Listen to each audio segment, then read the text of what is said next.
आपण घनतेचा प्रयोग पाहणार आहोत। मी घेतलं साधं पाणी आणि आलू आणि मीठ आणि चमचा। हे सर्व आलू घ्यायचा आणि पाण्यात टाकायचा।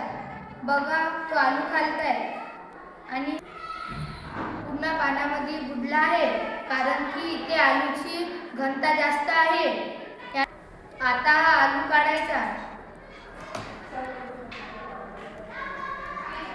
आलू काढल्यानंतर त्याच्यात मीठ टाकायचं।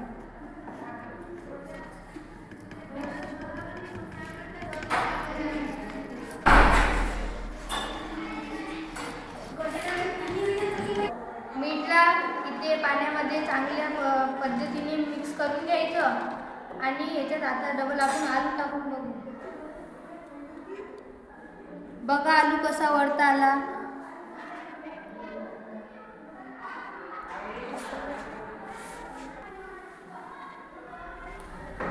इथं पाण्याची घनता जास्त आहे आणि आलूची घनता कमी आहे, म्हणून हा आलू पाण्यात डुबला नाही। येथे खाऱ्या पाण्याची घनता जास्त आहे आणि साध्या पाण्याची घनता कमी आहे, म्हणून हा आलू डुबला नाही। समुद्राचं पाणी खारं असते, म्हणून त्याची घनता जास्त असते आणि नदीचं पाणी गोड असते, म्हणून त्याची घनता कमी असते।